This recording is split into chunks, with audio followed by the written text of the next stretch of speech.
नमस्कार, Byju's exam prep IAS Hindi platform पर आपका स्वागत है।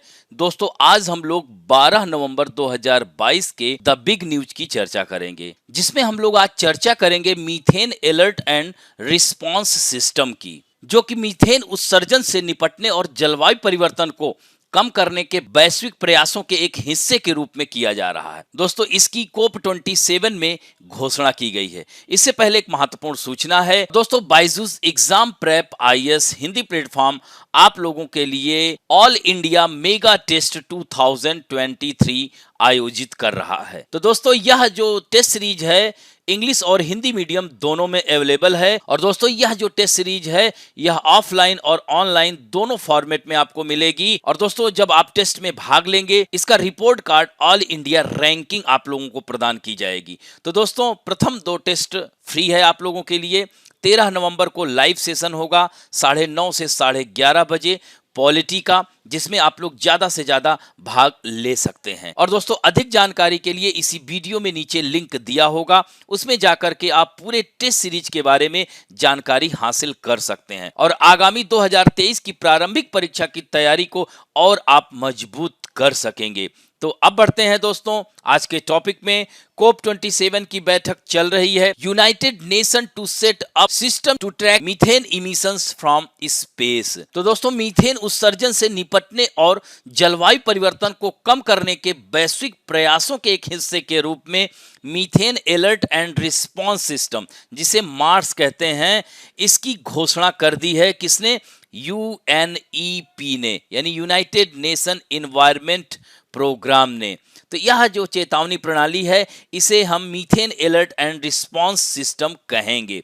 तो मीथेन से निपटने के लिए और जलवायु परिवर्तन को धीमा करने के लिए वैश्विक प्रयासों के हिस्से के रूप में संयुक्त राष्ट्र ने जलवायु वार्मिंग गैस उत्सर्जन का पता लगाने के लिए इस नई उपग्रह आधारित प्रणाली की घोषणा की है। तो दोस्तों, इसको जो लॉन्च किया गया है methane alert and response system, यह एक डेटा टू एक्शन प्लेटफॉर्म है, जिसे United Nation Environment Programme, International Methane Emission Observatory, जिसे IMEO कहा जाता है। तो यहाँ पर आप देख सकते हैं एन आई ऑन मीथेन, तो इंटरनेशनल मीथेन इमिशन ऑब्जर्वेटरी रणनीति के हिस्से के रूप में इसे स्थापित किया गया है, ताकि यह नीति प्रासंगिक डेटा प्राप्त किया जा सके और मीथेन के उत्सर्जन को कम किया जा सके। दोस्तों, मीथेन डिटेक्शन को नोटिफिकेशन प्रोसेस से जोड़ने वाली यह पहली सार्वजनिक वैश्विक प्रणाली है, यानी first public global system connecting methane detection to notification processes. तो यहाँ पर आप देख सकते हैं कि मार्स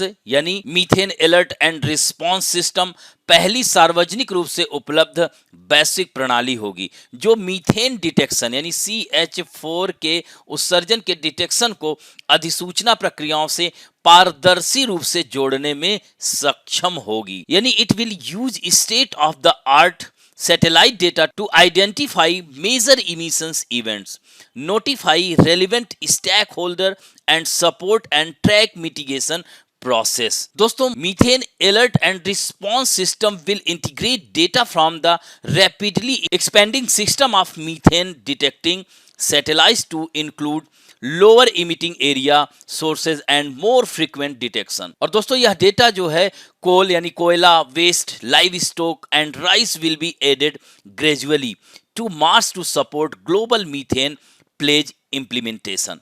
यानी इसमें जो है स्टेप बाय स्टेप, जैसे जो कोयले से उत्सर्जन होता है, पशुओं के द्वारा जो उत्सर्जन होता है, धान की खेती से भी मीथेन का उत्सर्जन होता है, तो इन सब को इसमें धीरे धीरे जोड़ा जाएगा। दोस्तों, मीथेन चेतावनी प्रणाली के जो घटक हैं, component of methane alert and response system, Mars will use data from global mapping satellite to identify very large methane plumes and methane hot spots, and data from high resolution satellite to then attribute the emission to a specific source। यानी Mars वैश्विक मानचित्रण उपग्रहों के data का उपयोग बहुत बड़े methane plumes and methane hot spot की पहचान करने के लिए करेगा और उत्सर्जन को एक विशिष्ट स्रोत के लिए जिम्मेदार ठहराएगा। दोस्तों, यूनाइटेड एनवायरनमेंट प्रोग्राम तब सरकारों और कंपनियों को उत्सर्जन के बारे में सीधे या भागीदारों के माध्यम से सूचित करेगा, ताकि जिम्मेदार संस्था उसके लिए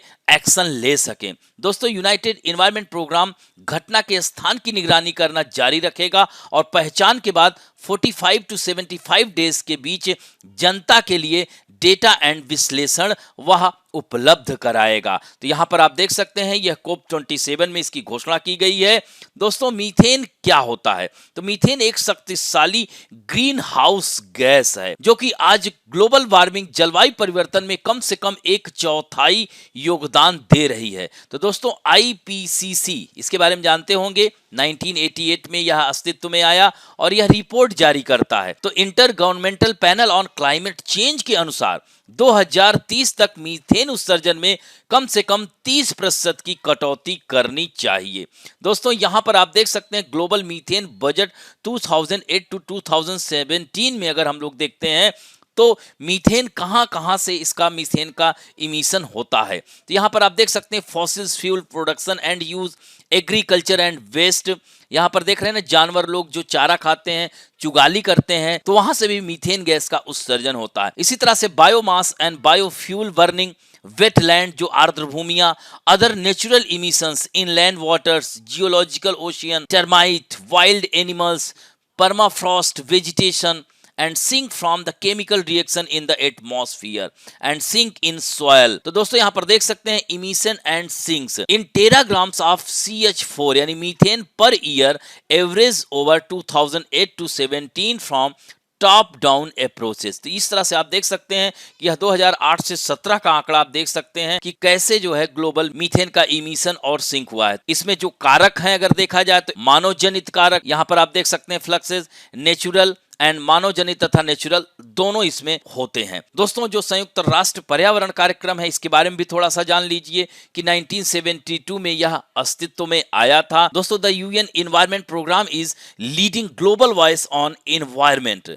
it provide leadership and encourage partnership in caring the environment by inspiring, informing and enabling nations and peoples to improve their quality of life without compromising that of future generation।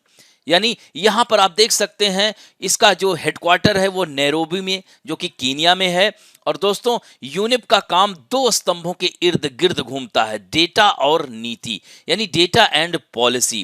तो United Nation Environment Programme International Methane Emission Observatory के माध्यम से रणनीतिक शमन कार्यों को लक्षित करने और विज्ञान आधारित नीति विकल्पों का समर्थन करने के लिए अनुभवजन्य रूप से सत्यापित मीथेन इमिशन के अपने यूनिक ग्लोबल डेटाबेस का उपयोग करके दुनिया भर में कंपनियों और सरकारों का यह समर्थन करता है। दोस्तों, UNEP is at the forefront of methane emission reduction in line with the Paris Agreement जो कि 2015 में हुआ था। Paris agreement goal of keeping global temperature rise well below 2 degree Celsius. तो दोस्तों, पेरिस समझौता 2015 में हुआ था, आप लोगों को पता ही है, जिसमें वैश्विक तापमान को 2 डिग्री सेल्सियस के नीचे रखने के लिए समझौता हुआ है। इसके अनुरूप मीथेन उत्सर्जन में कमी के मामले सबसे आगे आए हैं। दोस्तों, UNEP also fosters high level commitments through advocacy, work and support countries to implement measures that reduce methane emission through the Climate and Clean Air Coalition, CCAC कहा जाता है। Both initiatives are core implement of the global methane pledge। तो दोस्तों, United Nation Environment programme अपने कार्यों के माध्यम से उच्च स्तरीय प्रतिबद्धताओं को बढ़ावा देता है और जलवायु और स्वच्छ वायु गठबंधन जिसे CCA कहा जाता है के माध्यम से मीथेन उत्सर्जन को कम करने वाले उपायों को लागू करने के लिए देशों का समर्थन करता है। अब दोस्तों, आप लोगों के लिए आज के लिए प्रश्न है कि ग्लोबल वार्मिंग में कौन कौन सी ग्रीन हाउस गैसेस जिम्मेदार हैं। तो इनका उत्तर आप लोग जरूर दीजिएगा। आशा करता हूं कि आज का वीडियो आप लोगों को अच्छा लगेगा। यदि अच्छा लगे तो प्लीज लाइक, शेयर, सब्सक्राइब और बेल आइकन दबाना ना भूलें। धन्यवाद।